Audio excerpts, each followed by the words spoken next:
अस्सलाम वालेकुम। मेरा नाम है दानिश मकसूद और आप देख रहे हैं मेरा YouTube channel Dawn news editorials. आज मैं आपसे डॉन का ओपिनियन करवा रहा हूँ, वो है Biden versus Trump foreign policy, और इसकी राइटर हैं डॉक्टर मलिहा लोधी, और ये मेरे ख्याल में 27 जुलाई को डॉन में ये ओपिनियन पब्लिश हुआ था। ठीक है, अच्छा इसको हम देख लेते हैं। फॉरेन पॉलिसी के हवाले से जो भी एडिटोरियल और ओपिनियन आते हैं वो ज़रूर किया करें, तो क्योंकि काफ़ी ज़्यादा आपको हेल्पफुल रह सकता है कॉम्पिटिटिव एग्जामिनेशंस में। तो बाकी इसको हम स्टार्ट करते हैं। सबसे पहले तो आपको ईद मुबारक आज की। अच्छा, और इसके अलावा मैं ना एक वो फ़ाइल बनाई थी डॉन की, जो जुलाई में जितने भी एडिटोरियल और पीडीएफ वो आए थे ना ओपिनियन, तकरीबन 700 पेजेस की फ़ाइल बनी है। तो वो एक जगह कंबाइन हुए हैं सारे पीडीएफ, मीनिंग्स नहीं है लेकिन सिर्फ पीडीएफ कंबाइन हुए हैं, 700 पेजेस हैं। तो वो मैं उधर ग्रुप में भी शेयर कर दूँगा, और बाकी यूट्यूब में कमेंट में ना वो ड्राइव का, गूगल ड्राइव का लिंक भी दे दूँगा, तो वहाँ से आप डाउनलोड कर लीजिएगा। ठीक है, बाकी ये मैंने आपको अपना व्हाट्सएप ग्रुप का बताया था। अगर किसी को चाहिए हो ज़्यादा वीडियोस, तो आप 20 वीडियोस तकरीबन होती हैं एक महीने में, तो आप ये ग्रुप मेरा ज्वाइन कर सकते हैं, वो डिटेल मैंने लिखी हुई है। अच्छा, अब हम देखते हैं ओपिनियन की जानिब कि क्या है। बेसिकली क्या है जी, नवंबर में प्रेसिडेंशियल इलेक्शन होने लगे हैं, और उसमें फिर जब भी अमेरिका में जब ये इंतखाबात होने लगते हैं तो काफ़ी लोगों की निगाहें इस पे आ जाती हैं कि भाई देखें अगला सदर कौन होगा, और उस क्योंकि ज़ाहिर है फिर उसी के हिसाब से फिर फॉरेन पॉलिसी मुरतब की जाती है। तो राइटर भी यहाँ पे क्या कह रही हैं, the outcome of the US presidential election in November will have a significant global impact. उन्होंने कहा ये नतीजा है, आउटकम है किस चीज़ का, यूएस प्रेसिडेंशियल इलेक्शन का, इन सदारती इंतखाबात का। कब? नवंबर में इनका जो नतीजा आएगा अमेरिका के सदारती इंतखाबात का, will have a significant global impact. इसका क्या है, बहुत ज़्यादा आलमी सतह पे इसका असर होगा, कि डिपेंड करता है कि भाई कौन जो है वो ये इलेक्शन जीतता है। अब एक तरफ कौन है, ट्रंप है, ठीक है, और दूसरी तरफ हमारे पास कौन है, बाइडन है। तो इसके टाइटल से पता चल रहा है, तो इन्होंने कंपैरिजन किया है कि भाई कौन सा बंदा बेहतर होगा और क्या क्या उसकी पॉलिसी होगी। उन्होंने ये भी देखा है कि अब तक क्या पॉलिसी रही है ट्रंप की, और वो देख रहे हैं राइटर कि भाई अगर ये बाइडन आता है तो फिर क्या होगा। ठीक है, तो इस तरह इन्होंने कंपैरिजन किया है। अब किस तरह ये सवाल पूछा है, Will it mean more of the same or usher in changes in American foreign policy? उन्होंने कहा क्या इसका मतलब है कि ये हालात उसी तरह रहेंगे जिस तरह अभी चल रहे हैं, और usher in changes in American foreign policy, या हमें देखने को मिलेंगे कुछ नए चेंजेस, कुछ नए बदलाव अमेरिका की फॉरेन पॉलिसी में। Will it bring an end to the disruptive effect that the Trumpian approach has had at an unsettled time in international affairs? उनका क्या ये जो इलेक्शन है वो लेके आएंगे, वो ख़त्म कर देंगे क्या, कि ये डिस्ट्रप्टिव इफेक्ट था। डिस्ट्रप्टिव क्या होता है कि बिल्कुल आप इसने मुश्किलात में इतना डाल दिया था ना, ये अगर देखें कॉजिंग और टेंडिंग टू कॉज डिस्ट्रप्शन, तो जितनी इसने ये डिस्ट्रप्शन कॉज की थी, ट्रबल कॉज की थी ट्रम्प ने, इसकी अप्रोच ने, ठीक है, जो जिस तरीके से इसका काम करने का अंदाज़ था, ठीक है, जिस तरह ये डील करता था दूसरे ममालिक से, has had at unsettled time in international affairs. ठीक है, उन्होंने कहा क्या वो चीज़ ख़त्म हो जाएगी जो इसने ट्रम्पियन अप्रोच की वजह से जो है ना वो हमें देखने को मिली अनसेटल्ड टाइम पे। क्योंकि अगर हम देखें पीछे, ख़ासतौर पे कोरोना की वजह से, और बाकी ये जो नस्ली बुनियाद पे ये काले शख्स को भी वहाँ मार दिया गया था, और जिस तरह अमेरिका में जो है वहाँ पे मसाइल हुए, तो वो बड़ा वो अनसेटल्ड टाइम था। ठीक है, तो उन्होंने कहा उस टाइम पे क्या हमें देखने को मिलेगा कि वो चीज़ हमें ख़त्म होती देखने को मिलेगी, जो ट्रंप की जो आप कह लें कि गलत हिकमत अमली थी, उसकी वजह से जो हमें मुश्किलात देखने को मिली थी अमेरिका में। तो ये इस तरह से सवाल पूछ रही हैं राइटर कि क्या होगा नवंबर में, और क्या किस तरीके से जो है ना, अगर बाइडन आए तो क्या होगा, और अगर ट्रंप ही रहता है तो इसका क्या नुकसान होगा। उन्होंने कहा with elections just over 3 months away. उन्होंने कहा जो इलेक्शंस हैं वो क्या है, सिर्फ 3 महीने दूर हैं। Democratic contender Joe Biden has a 2-digit lead over President Donald Trump, whose approval ratings have plummeted due to his mishandling of the pandemic and a weakening economy. उन्होंने कहा ये सिर्फ 3 महीने बाकी हैं हमारे पास इसके इलेक्शन को, और ये लेकिन डेमोक्रेटिक कंटेंडर है। तो आपको पता ही होगा कि ट्रंप जो है वो रिपब्लिक पार्टी से है, और ये जो है हमारे पास जो बाइडन ये डेमोक्रेटिक पार्टी से है। ठीक है, तो ये डेमोक्रेटिक कंटेंडर है, ठीक है, ये उम्मीदवार है किसका, जो इसका डेमोक्रेटिक क्या कहते हैं, इसका सदारत का जो है उम्मीदवार है इसका डेमोक्रेटिक पार्टी का जो बाइडन, उसके पास क्या है, 2-digit लीड है किस पे, ओवर प्रेसिडेंट डोनाल्ड ट्रंप। और उसको क्या हुआ है, हुज अप्रूवल रेटिंग्स हैव प्लमेटेड। प्लमेटेड होता है बिल्कुल गिर जाना, कम हो जाना। तो उन्होंने कहा इसकी जो रेटिंग्स हैं वो कम हुई हैं, किस वजह से हुई हैं, due to his mishandling of the pandemic. उसने सही तरीके से जो है ना वो पैंडमिक को हैंडल नहीं किया है, क्योंकि शुरू में तो बिल्कुल वो मानने को तैयार नहीं था, बाद में बड़ी मजबूरी से आके जाके उसने लॉकडाउन लगाया, क्योंकि उसको फिक्र यही थी कि भाई मेरा ये प्रेसिडेंशियल इलेक्शन आ रहा है और इकॉनमी बिल्कुल बैठ गई, अगर मैंने सारा लॉकडाउन कर दिया। तो वो उसने एंड तक कोशिश की थी कि मैं यूँ हूँ ना इसको ना करूँ, क्योंकि इकॉनमी मुतासिर ना हो, और ताकि उसके जो नताइज पे है ना इसके इलेक्शन के वो फ़र्क ना पड़े। ठीक है, एक तो ये इसने मिस हैंडल किया था पेंडेमिक को, और दूसरा क्या था, वीकनिंग इकॉनमी, क्योंकि ज़ाहिर है उसके बाद जो इकॉनमी थी वो बिल्कुल बैठ गई वहाँ पे। This lead will likely narrow as the campaign advances with the race expected to be close. उनका लीड जो है ना वो हम ये कह सकते हैं कि शायद कम हो जाए, क्योंकि जैसे जैसे ये कैंपेन आगे जाएगी उससे क्या होगा, तो ये एक्सपेक्ट किया जा रहा है कि बहुत क्लोज होगी। अभी तो ये है, ये कह रहे हैं कि 2 डिजिट लीड है, लेकिन देखा है कि ये उम्मीद की जा सकती है कि आगे जाके ये और क्लोज हो जाएगी। तो उसमें ये कह रहे हैं कि हमें ये an unusual election in the midst of the continuing pandemic means greater unpredictability. उनका बड़ा अनयूजुअल इलेक्शन इस तरह होगा कि हम पैंडेमिक के दौरान जो है ना वो सारा मतलब सिलसिला चल रहा है, क्योंकि हालात तो नॉर्मल नहीं है। आपने मतलब ठीक है काम शुरू हो गया है, दोबारा ज़िंदगी जो है वो मामूल के मुताबिक आना स्टार्ट हो रही है, लेकिन उस तरीके से जो है ना वो अभी हालात मामूल के मुताबिक नहीं है। तो उन्होंने कहा ये बहुत ज़्यादा हमें क्या है, इट मीन्स ग्रेटर अनप्रडिक्टेबिलिटी, कि हम मतलब सही तरीके से उसका ना तयन नहीं कर सकते इसका होगा क्या अंजाम, के क्या इसका इलेक्शन का नतीजा आता है, especially in view of Trump's efforts to set the stage to challenge and delegitimize the outcome if he loses. ठीक है, अच्छा अब एक और मसला यहाँ पे ये आ रहा है ना कि अगर आपने देखा हो CNN पे भी 3 दिन पहले आ रहा था कि भाई इसने ट्रम्प ने कहा कि हो सकता है कि हम इसको जो है ना वो नवंबर से आगे ले जाएं प्रेसिडेंशियल इलेक्शन को, क्योंकि ज़ाहिर है इसकी वो जब ये सर्वे वगैरह कराते हैं वो देखते हैं कि भाई मकबूलियत अवाम में कितनी है। तो इस वक्त जो है ना ट्रम्प के हालात बेहतर नहीं है। तो यही बात करें, उन्होंने कहा एक तो ये हालात जो हैं वो बड़े मतलब हम प्रिडिक्ट नहीं कर सकते, जिस तरह के इसमें पेंडेमिक के बाद हालात चले हैं वहाँ पे क्या इसका नतीजा आएगा इलेक्शन का। और इनका साथ ये भी है कि ट्रम्प की कोशिश ये भी है कि वो क्या करे कि इसको जो है ना इलेक्शन का नतीजा उसको क्या कहते हैं डिलेजिटिमाइज़ कर दे, कि भाई ये गैर कानूनी है इफ़ ही लूजेस, क्योंकि वो दोनों तरह से चल रहा है ना। पहले तो ज़ाहिर है इलेक्शन उसने कराने तो हैं, लेकिन अब अगर वो हार जाए तो उन्होंने कहा ये भी उसकी कोशिश होगी कि वो इसको किसी तरीके से क्या कर दे, डिलेजिटिमाइज़ कर दे। ठीक है, कि अगर वो हार जाता है तो, क्योंकि ज़ाहिर आपने प्लानिंग तो पहले ही करनी है ना कि अगर मैं हार गया तो मैं इसको किस तरीके से बाद में सारा वो इल्ज़ाम लगा दूँ कि भाई ये इलेक्शन जो है ना वो फेयर नहीं है। अच्छा, अब पहले उन्होंने एक जनरली एक बात की है कि क्या फॉरेन पॉलिसी है दोनों की, और फिर उसके बाद उन्होंने बात की है कि भाई चाइना US का क्या हिसाब होगा, उसके बाद ईरान के हवाले से बात हुई है, उसके बाद अफ़गानिस्तान के हवाले से बात हुई है, और एंड में जो है वो साउथ एशिया और फिर पाकिस्तान के हवाले से बात हुई है। उसको बारी बारी देखते हैं।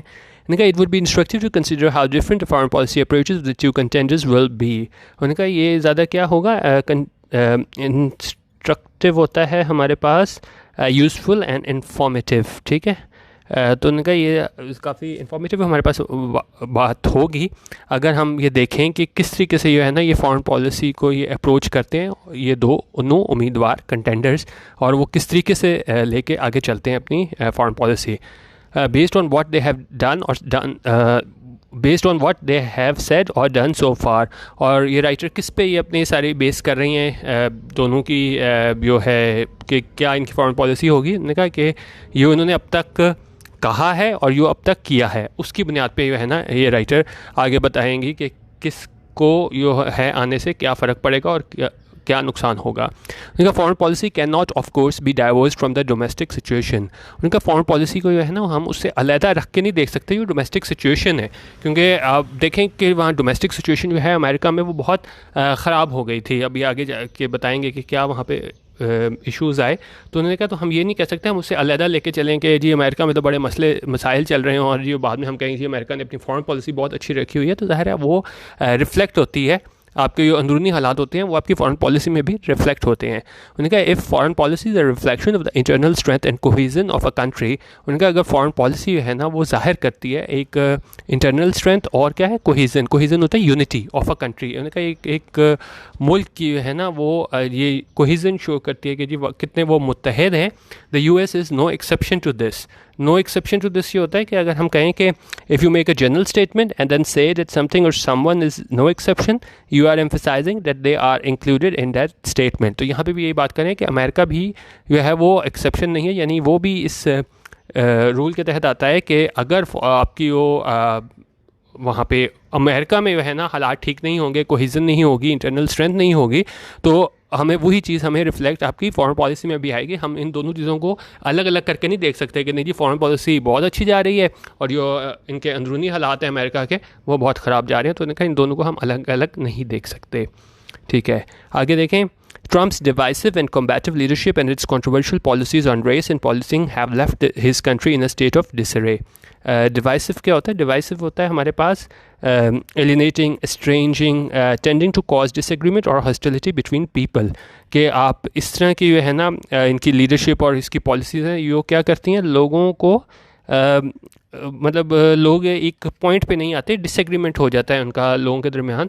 तो और उसकी वजह से मैंने कहा कि जो ट्रम्प की ऐसी पॉलिसीज़ होती हैं जो मुतहद नहीं कर पाती, और वो और क्या है उसकी जो लीडरशिप है और उसकी क्या कंट्रोवर्शियल पॉलिसीज़ हैं, मतनाज़ा पॉलिसीज़ हैं। किस पे, किस चीज़ पे उसकी ये मतनाज़ा पॉलिसीज़ हैं? रेस पे और पॉलिसिंग पे। पॉलिसिंग क्या होता है? Policing is defined as supervising और इन्फोर्सिंग रूल्स। ठीक है, ये रेस और पॉलिसिंग पे जो इसकी जो हिकमत अमली है ना, तो उन्होंने कहा उसने क्या किया? Have left his country in a state of disarray. उसने अपने मुल्क को किस हालत में पहुंचा दिया? डिसरे। डिसरे होता है स्टेट ऑफ डिसऑर्गेनाइजेशन और अनटाइडनेस। तो और डिसरे की हालत में पहुंचा दिया डिवीजन एंड डिसफंक्शन। कि बिल्कुल डिसफंक्शन क्या होता है? कुछ जो है आप सही तरह काम ना कर रहे हो, तो यहाँ पे मतलब ये है कि आप सही तरीके से वर्किंग ना हो रही हो स्टेट की। तो एक तो वो आपने डिसरे की हालत में पहुंचा दिया है, डिवीजन हो गई है, लोग है ना वो कोहिजन नहीं है, यूनिटी नहीं है, और डिसफंक्शन हमें देखने को मिल रहा है। तो राइटर का झुकाव जो है वो क्या है? अगर आप आगे भी पढ़ेंगे तो वो बाइडेन की तरफ जाता है। वो ट्रंप की मतलब ये सारे साथ साथ बताया है कि भाई कितनी ये है, इसने गलत तरीके से एक पेंडेमिक को ठीक तरीके से डील नहीं किया और उसने किस हालत में पहुंचा दिया है अमेरिका को। ठीक है, this has damaged America's reputation. और इसने क्या किया है? अमेरिका की जो साख्त थी उसको क्या ही डैमेज किया है, मुतासिर किया है। And global standing and eroded its soft power. एक ठीक है आलमी सतह पे जो है ना इसकी जो पोजीशन को मुतासिर किया है और एरोड कर दिया। एरोड होता है ख़त्म करना। क्या चीज़ ख़त्म की है? It's soft power. अच्छा, अब ये बहुत इंपॉर्टेंट कॉन्सेप्ट है हमारे पास सॉफ्ट पावर का। फॉरेन पॉलिसी का जब भी कोई आप टॉपिक पढ़ रहे हो, इंटरनेशनल रिलेशन का पढ़ रहे हो, तो वहाँ पे सॉफ्ट पावर ज़रूर आता है। सॉफ्ट पावर हमारे पास क्या होता है?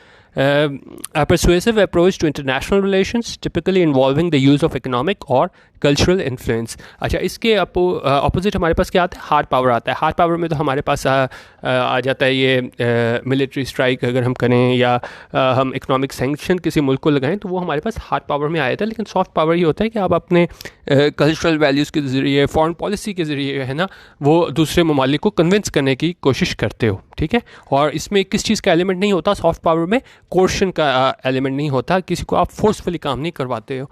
ठीक है, या अगर आप किसी पे मिलिट्री स्ट्राइक करते हो, या अगर आप कोई इकोनॉमिक सैंक्शन लगाते हो, तो उसमें तो पनिशमेंट का और कोर्शन का जो है ना वो आंसर आ जाता है। लेकिन सॉफ्ट पावर में क्या होता है कि आप अपने कल्चरल और फॉरेन पॉलिसीज़ के तहत जो है ना वो अगले को कन्विंस करते हो। तो उन्होंने कहा ये जो इक़दाम हैं ट्रंप के, उसने जो है ना वो ख़त्म कर दी है अमेरिका की क्या? Soft power. Weaknesses that will be reinforce if Trump is री इलेक्टेड। उन्होंने कहा ये सारी जो इन्होंने बातें बताई हैं कि जी अमेरिकन स्टेट बिल्कुल स्टेट ऑफ डिसरे में आ गई है, डिवीजन हो गया है, डिसफंक्शन हो गया है। तो उन्होंने कहा ये सारी चीज़ें जो है ना वो हमें दोबारा देखने को मिलेंगी इफ़ ट्रंप इज़ री इलेक्टेड, अगर वो दोबारा री इलेक्ट हो गया नवंबर में। अच्छा, अब उन्हें कहा अच्छा अब अगर बाइडन आता है तो फिर क्या होगा? A Biden presidency will seek to heal these internal divisions and try to reverse its deleterious fallout on America's global image. लेकिन उन्होंने कहा अगर बाइडन जो है वो प्रेसिडेंट होता है, फिर क्या होगा? वो कोशिश करेगा कि वो हील करे उन तमाम डिविजन्स को। एक आप कह लें कि डिवीजन आई हुई है, खलीज आई हुई है, and try to reverse its deleterious fallout के, और वो उसको रिवर्स करे कि यो बिल्कुल हालात ख़राब हो गए हैं। डेलेटेरियस हमारे पास क्या होता है? डेलेटेरियस होता है कॉजिंग हार्म और डैमेज, कि कोई चीज़ बहुत ज़्यादा नुकसान पहुँचाए। ठीक है, ये नुकसान किस चीज़ ने पहुँचाया, ये ट्रम्प की पॉलिसीज़ थी। फॉल आउट होता है कि किसी भी चीज़ का जो है ना वो adverse result of a situation और एक्शन के फॉल आउट किस चीज़ का है कि जो ट्रम्प की पॉलिसीज़ थी तो उसका जो है वो बड़ा नुकसानदेह जो है ना वो नताइज हैं। और किस चीज़ पे हैं, अमेरिकाज़ के ग्लोबल इमेज के। जो लोग एक आपका तासुर होता है ना किसी मुल्क के बारे में या क्या आप तो वो उन्होंने कहा है कि वो बाइडेन प्रेसिडेंसी है वो कोशिश करेगी इसको रिवर्स करने की, कि लोगों का जो एक तासुर बन गया है ट्रम्प की वजह से कि जी बिल्कुल यहाँ पे डिसरे में है और कोई इनमें कोहेजन नहीं है, कुछ नहीं है, तो वो आके इसको ठीक करेगा, बाइडेन इसको रिवर्स करेगा। That would represent the first fundamental difference between them. उनका सब ये जो है ये रिप्रेजेंट करता है कि क्या पहला बुनियादी फ़र्क इन दोनों में उन्होंने बताया है कि अगर ट्रम्प दोबारा आता है तो वही अपनी पुरानी पॉलिसीज़ दोबारा रखेगा और जो है मतलब अमेरिका जो है वो सफ़र करेगा। लेकिन उन्होंने कहा अगर बाइडेन आता है तो हो सकता है कि जितने भी ये इसने जो काम किए हैं ट्रम्प ने, जिसकी वजह से जो है वो आलमी सतह पे इसका इमेज मुतासर हुआ है अमेरिका को, तो हो सकता है कि बाइडेन आके इसको रिवर्स कर दे, इस डेलेटेरियस फॉल आउट को जो अमेरिका के ग्लोबल इमेज पे आया है। किसकी वजह से? ट्रम्प की वजह से। अच्छा, अब जनरल अप्रोच की बात कर रहे हैं, आगे वो देखते हैं। Their general approach to foreign policy will also be appreciably different. उन्हें कहा एक जनरल अप्रोच जो है फॉरेन पॉलिसी से मतलब दोनों की, वो भी क्या होगी? डिफरेंट होगी, मुख्तलिफ होगी एक दूसरे से। आगे क्या है? Biden will be more conventional and predictable in sharp contrast to Trump's whimsical and disruptive handling of global affairs. उनका बाइडन जो है वो क्या होगा, उसकी अप्रोच ज़्यादा कन्वेंशनल होगी, रिवायती होगी और प्रिडिक्टेबल होगी। क्योंकि देखें ट्रम्प के बारे में कहा जाता है कि बड़ा इम्पल्सिव लीडर है, कि ये उसके जहन में आता है वो करने की कोशिश करता है, कोई एक पॉलिसी नहीं होती, कोई एक उसका जहन में ना उसने माइंड नहीं बनाया होता मैंने ये करना है। कि आप ये नहीं करते कि ख़ासतौर पर जब आप फॉरेन पॉलिसी बना रहे हो या जब आप सुपर पावर हो, एकदम ही आपके जहन में एक चीज़ आए आप कर लो, आपको बड़ा सोचना पड़ता है, आपको बड़ा मेटिकुलसली चीज़ों को लेके चलना पड़ता है। तो उन्होंने कहा जो बाइडन है वो बड़ा रिवायती तौर पे लेके चलेगा अपनी पॉलिसी को, और वो प्रिडिक्टेबल होगा, वो सोच समझ के कैलकुलेटेड स्टेप्स लेगा। लेकिन और ये क्या है, इन शार्प कॉन्ट्रास्ट टू ट्रम्प। और ये शार्प कॉन्ट्रास्ट होगा। शार्प कॉन्ट्रास्ट होता है कि कोई very different from something else, ठीक है। कि उन्होंने कहा यो ट्रम्प अगर हो सदर वो स्टेप्स लेगा तो वो उससे बहुत डिफरेंट होगा जो बाइडन स्टेप्स लेगा। क्योंकि उन्होंने कहा ये ट्रम्प्स क्या हैं, whimsical and disruptive handling. Whimsical क्या होता है कि एक्टिंग और behaving in a capricious manner, impulsive, temperamental. बिल्कुल आप क्या है, टेम्परामेंट की बुनियाद पे आके है ना आप फॉरेन पॉलिसी के डिसीजन नहीं लेते। तो उन्होंने कहा ये वो तो बड़ा जो है वो रिवायती अंदाज में अपनी फॉरेन पॉलिसी लेके चलेगा, लेकिन ट्रम्प जो है ना वो बड़ा क्या है, इम्पल्सिव और टेम्परामेंटल जो है उसकी नेचर, उसके मुताबिक अपनी पॉलिसी लेके चलेगा। And disruptive handling of global affairs, और जो है जिस तरह इसने हैंडल की है क्या चीज़ ग्लोबल अफेयर्स को, तो वो उन्होंने कहा है वही उसका स्टाइल रहेगा। तो मतलब उसमें कुछ चेंज नहीं आएगा। ये मतलब सारा आप एक तरीके से फ़र्ज़ कर रहे हो कि भाई ये ऐसा हो जाएगा, ऐसा हो जाएगा, ये हो जाएगा। आगे ज़ाहिर है चेंज हो सकता है, लेकिन ये राइटर के मुताबिक ऐसा है कि जी बाइडन तो काफ़ी बेहतरी ले आएगा, लेकिन जो ट्रम्प है तो वो अपना स्टाइल नहीं बदलेगा। जिस तरह यहाँ पे कह रहे हैं which will remain his style of conducting foreign relations if री इलेक्टेड। उन्होंने कहा ये इसका स्टाइल वही रहेगा ट्रम्प का, कि अगर फॉरेन रिलेशन से मुतालिक जो है ना इसका स्टाइल वही रहेगा अगर ये दोबारा री इलेक्ट हो गया। Indeed, Trump's blustering posture always exceeded the power his country could mobilize to secure compliance from other nations. उन्होंने कहा ट्रम्प का जो है blustering posture, blustering होता है talking in a loud, aggressive or indignant way with little effect। जब आप ऊंचा ऊंचा बोल रहे हो, बेमकसद बोली जा रहे हो ना, और उस तरह यहाँ पे उन्होंने क्या कहा है, blustering posture, कि बिल्कुल आप जो हो ना आपकी बात में वज़न ना हो, लेकिन बस आप इस तरीके से एग्रेसिवली है ना वो बिहेव कर रहे हो, तो उसको हम बोलते हैं ब्लस्टरिंग पोस्चर। तो उन्होंने कहा इसने हमेशा किया एक्सीड किया है power his country could mobilise to secure compliance from other nations. तो उन्होंने कहा लेकिन जो इसका जो ब्लस्टरिंग पोस्चर है इसने एक्सीड किया है उस पावर से जो उसके मुल्क जो है ना वो मोबिलाइज़ कर सकता है, क्या करने के लिए, कंप्लायंस कराने के लिए दूसरे ममालिक से। अब उन्होंने कहा इस तरह का जो बिल्कुल बुली करने वाला जो एक रवैया था ना, क्या आप बिल्कुल जो है दूसरे को महकूम बनाने की कोशिश करो, तो इससे क्या हुआ, it did not take long for targeted countries to figure this out. उन्होंने कहा ये ज़्यादा देर नहीं लगी कि जिसको ये टारगेट किया था अपने इस रवैये से ट्रम्प ने, वो उन्होंने क्या किया कि उनको ये मालूम करने में देर नहीं लगी। And push back effectively against such perceived bullying.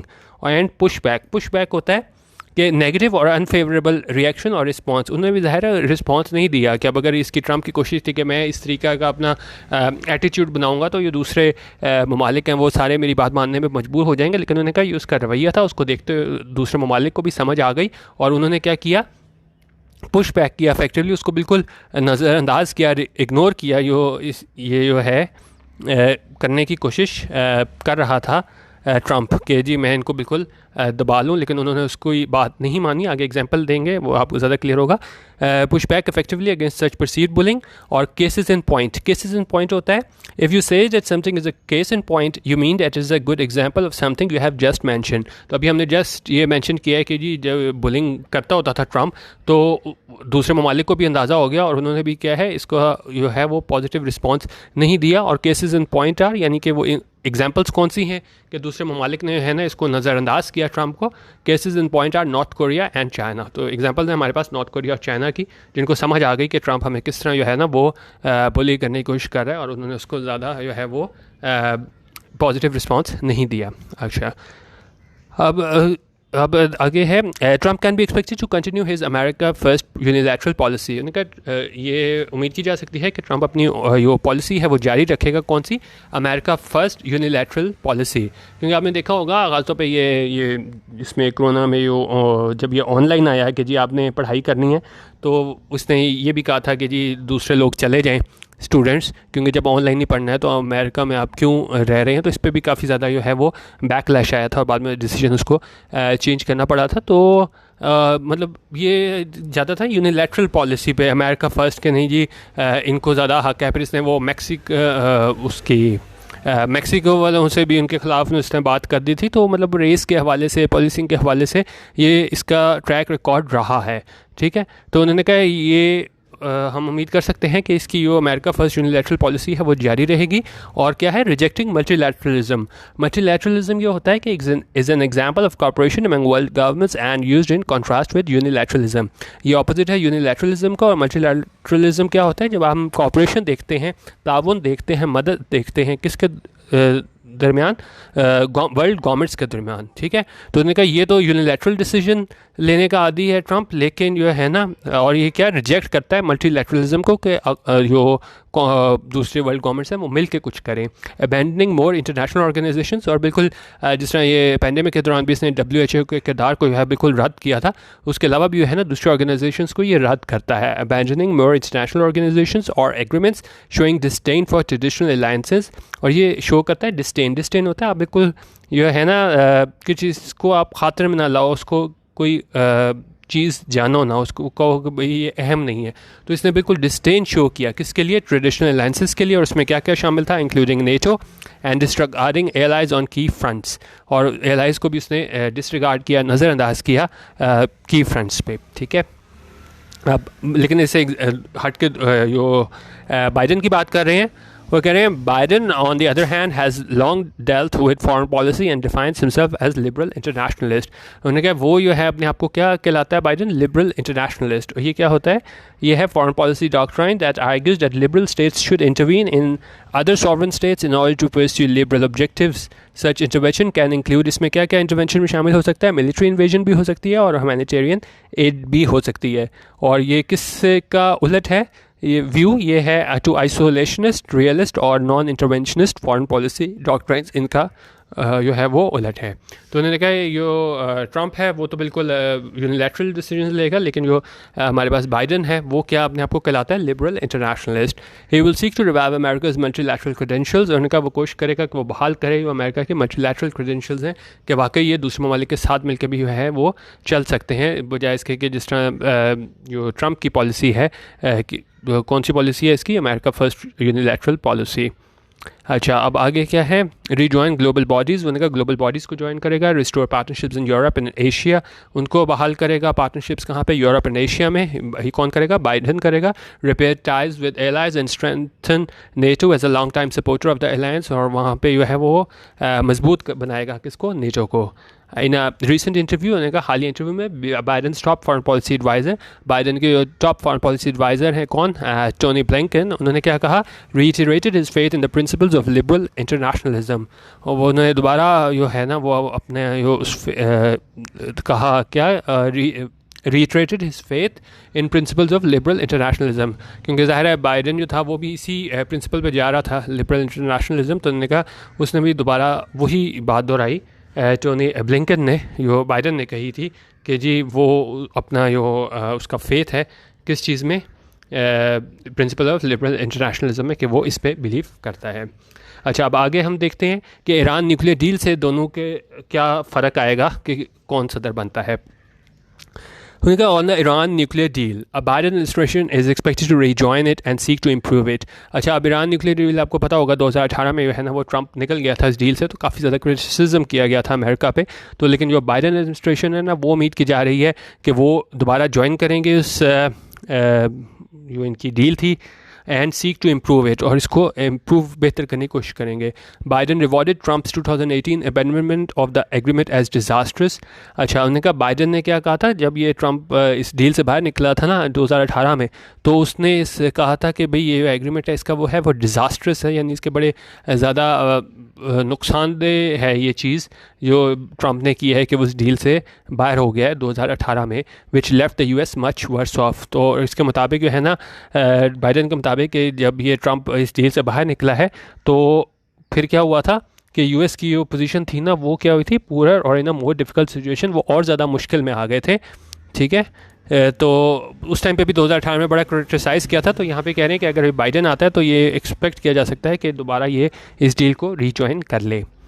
He has repeatedly declared he would re-enter JCPOA। ठीक है, ये वो डील है, न्यूक्लियर डील। अच्छा, तो उन्होंने कहा, उसने बार बार कहा है बाइडन ने कि वो जो है वो उसको री एंटर कर लेगा उस डील में, if Iran abided by it and then work to strengthen it with partners. उन्होंने कहा अगर ईरान जो है ना वो क्या करे, अबाइड करे, यानी जो उनको कहा गया था उसकी पासदारी करे उस सारी डील की, और फिर क्या होगा, and then work to strengthen it, और फिर उसको मजबूत बनाए किस तरह, विद पार्टनर्स, ये दूसरे जो पार्टनर्स थे जिस डील में, तो उनके साथ मिल के अगर उसको स्ट्रेंथन करे तो, और अब वो जो डील में लिखा हुआ है जो उनके पॉइंट्स थे अगर वो उस पर अबाइड बाय करता है, तो उन्होंने कहा एक चांस है कि बाइडन अगर आता है तो हमें ये देखने को मिले कि अमेरिका दोबारा रीजॉइन कर ले उस न्यूक्लियर डील को। He has also said that doing so would provide a critical down payment to reestablish US credibility. उन्होंने कहा अगर ऐसा होता है तो फिर एक तो ये यूएस की जो क्रेडिबिलिटी है, साख्त है, वो रीस्टैब्लिश होगी, signalling to the world that America's word and international commitments once again mean something. और उसके बाद जो है ना वो दुनिया को इशारा मिलेगा कि जो अमेरिका के अल्फाज हैं और ये उनकी कमिटमेंट है, इंटरनेशनल कमिटमेंट, उसका कुछ मतलब है। क्योंकि उस टाइम पे तो बहुत एतराज़ हुआ 2018 में कि देखें भाई खुद ही डील करके खुद ही बैकआउट कर लिया अमेरिका में। तो उन्होंने कहा अगर बाइडन आता है तो हो सकता है कि लोगों को एहसास हो कि वाकई जो अमेरिका जो है ना वो ऑनर करता है अपनी इंटरनेशनल कमिटमेंट्स को और बाद में बैकआउट नहीं करता। अच्छा, अब हम देखते हैं, पहले हमने देख लिया इसका ईरान न्यूक्लियर डील से मुतालिक, आगे अब हम देखते हैं किससे मुतालिक है हमारे पास, ये बायलैटरल रिलेशनशिप है यूएस चाइना, सबसे इम्पॉर्टेंट। अच्छा, अब देखें बात पता है क्या होती है कि लोग मेरे ख्याल में ज़्यादा वो हो जाते हैं कि भाई कौन आएगा तो क्या फ़र्क पड़ जाएगा। मेरे हिसाब से कोई भी आ जाए फ़र्क नहीं पड़ता कि अगर आप देखें बिल्कुल ही जब ओबामा ने आना था तो काफ़ी लोगों ने तब कहा कि भाई ओबामा आ जाएगा तो ड्रोन हमले हमारे मुल्क में कम हो जाएंगे, बहुत फ़र्क पड़ जाएगा। तो मेरे हिसाब से आज चेहरे बदलने से जो है ना आप फॉरेन पॉलिसी चेंज नहीं होती। तो अभी भी अगर नवंबर में बाइडन आ जाए या ट्रंप आ जाए तो मेरा नहीं ख्याल कोई ज़्यादा मेजर डिफरेंस आएगा किसी भी चीज़ में। सिर्फ पाकिस्तान के हवाले से बात नहीं कर रहा, इसमें हमारे पास इसमें ईरान न्यूक्लियर डील की बात कर लें या हम यूएस चाइना रिलेशंस की बात कर लें, तो खैर ये मेरा अपना पर्सनल ओपिनियन है, लेकिन इसको हम देख लेते हैं कि क्या होता है, क्योंकि शख्सियत पे डिपेंड नहीं करती पॉलिसी। जहाँ तक अगर आप देखें ना तो बिल्कुल अगर आप देखें जब ओबामा आया था तो आपको अगर कोई ना बताए कि भाई प्रेसिडेंट चेंज हो गया तो आपको पता भी नहीं चलेगा कि प्रेसिडेंट चेंज हो गया, सारे काम उसी तरह हो रहे होते हैं जिस तरह पहले होते थे। अच्छा, इसको देखते हैं यूएस चाइना रिलेशनशिप को। On the world's most critical bilateral relationship between the US and China, a re-elected Trump would likely continue on the course of confrontation. अगर ट्रंप आता है तो वो अपना जो रास्ता है कन्फ्रंटेशन का वो जारी रखेगा, making future ties turbulent and marked by more provocative actions. और इसकी वजह से जो है ना वो मुश्किलात रहेंगी US चाइना के दरमियान. He will try to refashion the trade equation between the two global powers, but in the face of a more confident and assertive China. उन्होंने कहा वो कोशिश करेगा कि वो रीफैशन करे एक ट्रेड इक्वेशन किसके दरमियान, ये ग्लोबल पावर्स के दरमियान. लेकिन अब उन्होंने कहा ये चाइना है ना वो क्या काफ़ी असर्टिव हो गया और काफ़ी कॉन्फिडेंट हो चुका हुआ है. The anti China mood in the US will be reinforced during the campaign. अच्छा, और उन्होंने कहा ये एंटी चाइना मूड है. अच्छा, इन चीज़ों पे जो है ना वो काफ़ी दोनों एक जैसा सोचते हैं. बाकी चीज़ों में तो देखें ना वो फ़र्क सोचते थे. आगे भी अगर आप देखेंगे और पीछे भी आप देखेंगे ना तो बाइडन और जो उनकी पॉलिसी थी वो अलग अलग थी अगर आप इनकी स्पीचेस भी सुने. लेकिन चाइना पे जो है ना वो दोनों का बड़ा हार्ड स्टांस है, क्योंकि ज़ाहिर है वो उसको आगे सुपर पावर बनता नहीं देखना चाहते. तो कोई वो मतलब ऐसी बात नहीं करते अपनी स्पीचेस में जिससे लगे कि भाई उनके जो है ना वो सॉफ्ट कॉर्नर है चाइना के लिए. अगर यहाँ पे भी अगर आप देखें the anti China mood in the US will be reinforced during the campaign as both candidates portray themselves as tough on China.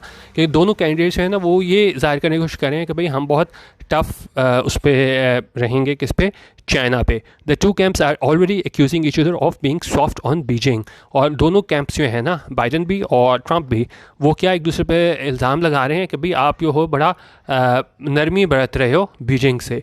तो यहाँ से भी हमें आइडिया होता है कि US चाइना के हवाले से तो जो भी प्रेसिडेंट बन जाए ना तो ज़्यादा फ़र्क नहीं आने वाला, क्योंकि ज़ाहिर है दूसरे को आप सुपर पावर बनता अपने से आगे जाता नहीं देख सकते. अच्छा, अब उसमें आगे हम देखते हैं as the popular and political consensus in America now sees China as a manipulative adversary, this will also shape Biden's policy approach. अच्छा, अब उन्होंने कहा कि चाइना के हवाले से बाइडन क्या करेगा. उन्होंने कहा ये सारा देखते हुए कि मतलब जिस तरीके से जो है ना जो कंसेंसस है पॉलिटिकल कंसेंसस अमेरिका में, तो वो क्या है अगर आप अमेरिका में देखें तो काफ़ी लोग इसको क्या समझते हैं, चाइना को एडवर्सरी समझते हैं, अपना मुखालिफ समझते हैं. तो उन्होंने कहा इसी की बुनियाद पे जो है ना वो बाइडन अपनी पॉलिसी मुरतब करेगा. उन्होंने कहा most of his foreign policy advisers are hawks on China. Hawks क्या होते हैं? हॉक्स होते हैं हमारे पास यहाँ पे यूज़ हुआ है वॉर हॉक, और simply hawk is a term used in politics for something who favours war. तो उन्होंने कहा यो इसके फॉरेन पॉलिसी एडवाइज़र हैं बाइडन के, वो क्या चाहते हैं जंग किस पे, चाइना के साथ.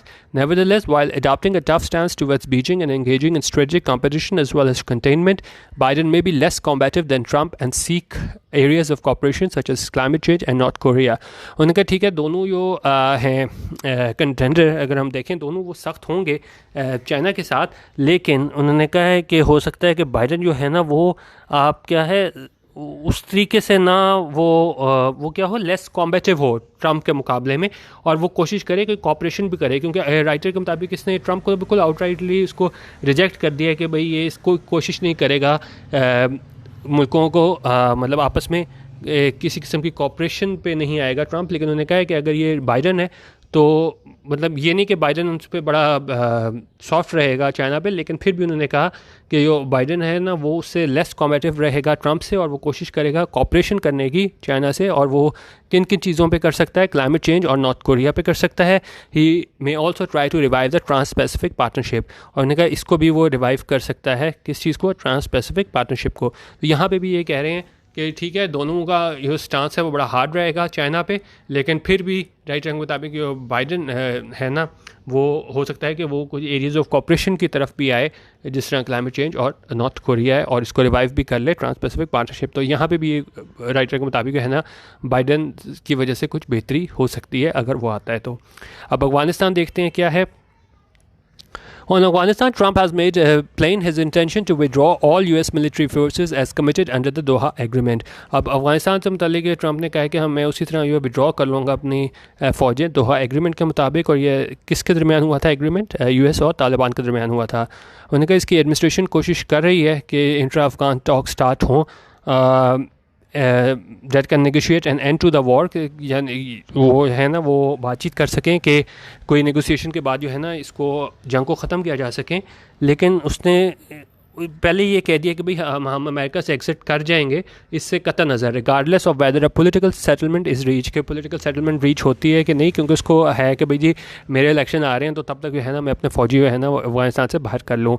अच्छा, बाइडन क्या है, उन्होंने कहा बाइडन जो है ना is unlikely to shift course on this. उन्होंने कहा ये भी मतलब पॉसिबिलिटी नहीं नज़र आती कि भाई वो अपनी डायरेक्शन बदले, उसकी भी यही होगी कि मैं हूँ ना अपने फ़ौजी जो है ना वो बाहर निकाल लूँ अफगानिस्तान से। He has long been engage on the Afghan issue and understands regional dynamics well. उन्होंने कहा वो काफ़ी देर से इंगेज रहा है अफगान इशू से मुतल्लिक और वो सारी डायनामिक्स समझता है।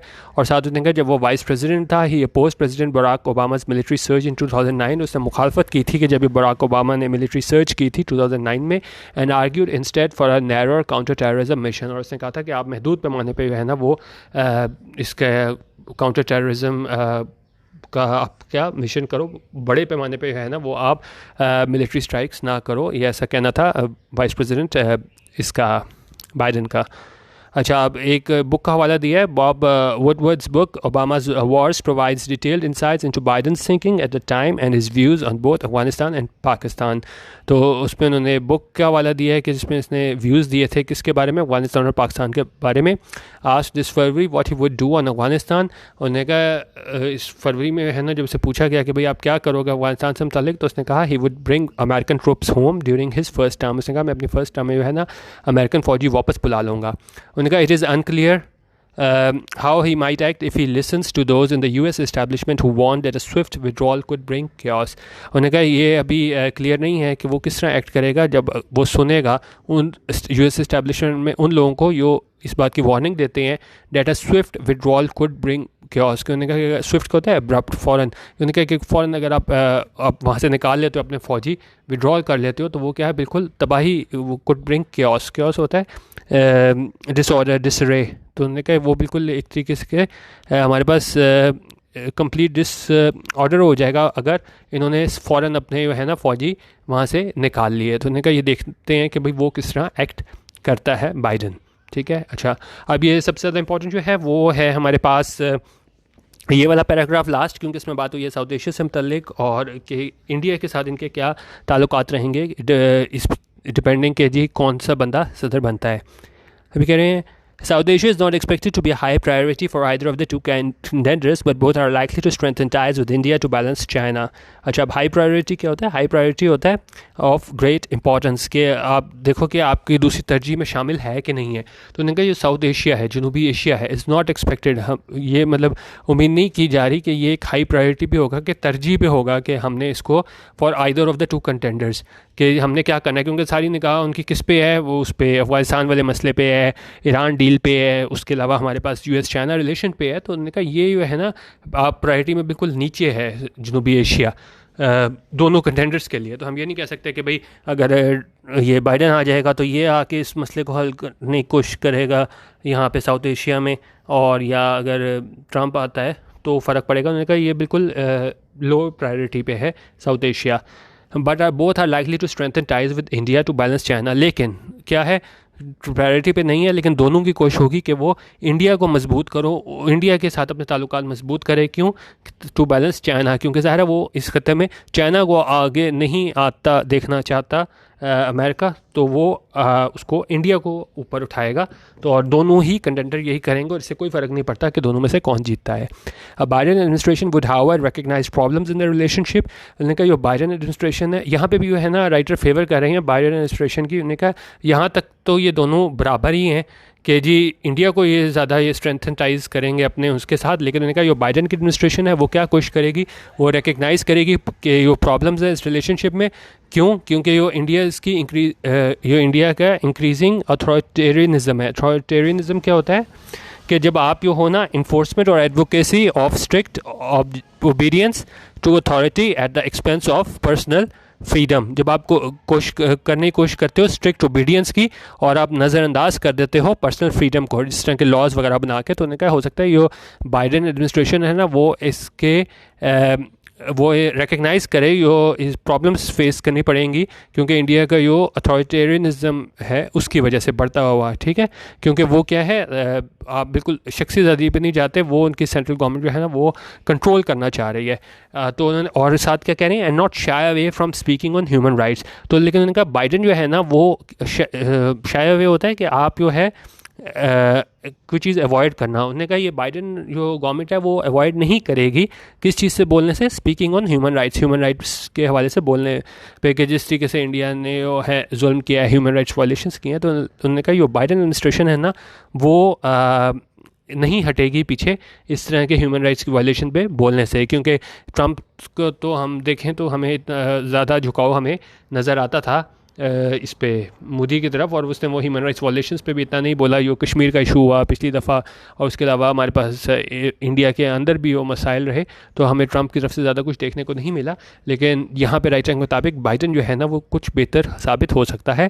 और उन्होंने कहा this is already reflected in his campaign platform which stated last month. उन्होंने कहा ये चीज़ हमें वहाँ पर भी नज़र आती है, जो इसकी कैंपेन चल रही है, और जिसमें उसने आखिरी महीने क्या कहा था, that Biden understands the pain Muslim American feel on issues including Kashmir. तो उसमें बाइडन ने कहा था कि मैं समझता हूँ कि जिस दर्द से जो है वो मुस्लिम अमेरिकन गुजर रहे हैं, और ये वो सोचते हैं किस इशूज़ के बारे में, कौन से मसाइल के बारे में, ख़ासतौर पे ये इंक्लूडिंग कश्मीर वाले मसले पे। तो अच्छा, अब यहाँ पे भी देखा जाए मेरे हिसाब से ये सिर्फ रिटोरिक है, सिर्फ कहने की बातें हैं कि आप जो अमेरिका में रहने वाले मुस्लिम हैं उनकी हमदर्दी समेटने के लिए आप एक छोटा सा बयान दे दो कि देखें हमें बड़ा फ़िक्र है वहाँ के रहने वाले मुसलमानों के लिए। तो ये मेरे हिसाब से सिर्फ एक रिटोरिक के अलावा कुछ नहीं है, सिर्फ जो आप स्लोगन आप कहते हैं ना, ये जलसों में होने वाले जो स्लोगन होते हैं जिनका असल मकसद कोई नहीं होता। तो ये भी सिर्फ कि मेरे हिसाब से जो है ना सिर्फ कहने की बात है कि जी बड़ा दर्द है हमें, ये है, ऐसा कुछ नहीं है। और बाइडन भी अगर मेरे हिसाब से आ जाता है तो कोई पॉलिसी में चेंज नहीं आने वाला। खैर वो देखते हैं बाद में क्या होता है। उन्होंने कहा it also called on India to take all necessary steps to restore rights for all the people of Kashmir. उन्होंने कहा साथ उन्होंने ये भी कहा कि इंडिया ये क्या करे, तमाम ज़रूरी स्टेप्स लें ताकि वो बहाल करे तो उनके राइट्स, किनके, फॉर जो कश्मीर में रहने वाले लोग हैं उनके, ठीक है। अच्छा, अब कह रहे हैं Biden who has visited Pakistan several times. उन्होंने कहा बाइडन जो कि काफ़ी दफ़ा ये ट्रैवल मतलब दौरा कर चुका है पाकिस्तान का, वो is expected to be favourably dispose to engagement with Islamabad. उन्होंने कहा ये उम्मीद की जा सकती है कि वो क्या करेगा, फेवरेबली डिस्पोज होता है इंक्लाइन और विलिंग के, वो विलिंग होगा क्या करने में, इंगेजमेंट करने पे। इंगेजमेंट होता है अरेंजमेंट, बातचीत। तो उन्होंने कहा वो जो काफ़ी दफ़ा आ चुका है पाकिस्तान, वो जो है वो इंक्लाइंड होगा क्या करने को, बातचीत करने को, किसके साथ, इस्लामाबाद के साथ, and in a more predictable way than Trump. और ये काफ़ी प्रिडिक्टेबल वे में बात करने को तैयार होगा ट्रम्प के मुकाबले में। जिस तरह मतलब पूरी इसकी थीम ही ये लेके चल रहे हैं कि ट्रम्प जो है ना वो कुछ बेहतर होगा राइटर के मुताबिक। Much will also depend on how active and imaginative Islamabad is. लेकिन उन्होंने कहा ये इस पर भी डिपेंड करेगा कि पाकिस्तान ये जो है इस्लामाबाद यानी कि पाकिस्तान जो है, पाकिस्तान का फॉरेन ऑफिस है वो कितना प्रोएक्टिव है और इमेजिनेटिव है is in engaging his administration के, किस तरीके से वो उसको इंगेज करता है बाइडन की एडमिनिस्ट्रेशन को। और लास्ट लाइन कह रहे हैं detail assessment will follow in a later column, कि उन्होंने कहा कि अब ज़ाहिर है जैसे सिलेक्शन आएंगे तो उनके उसके बाद एक और कॉलम में लिख के मज़ीद डिटेल में बताया जाएगा।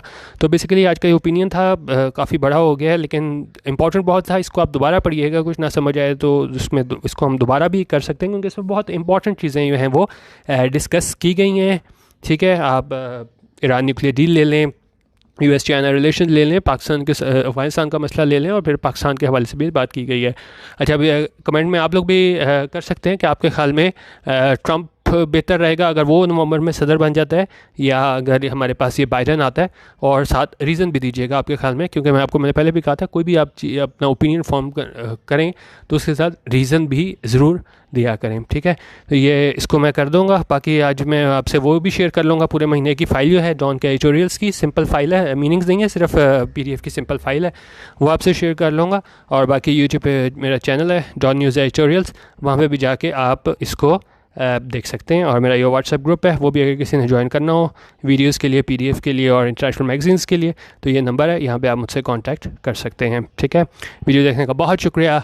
अल्लाह हाफिज़ और पाकिस्तान जिंदाबाद।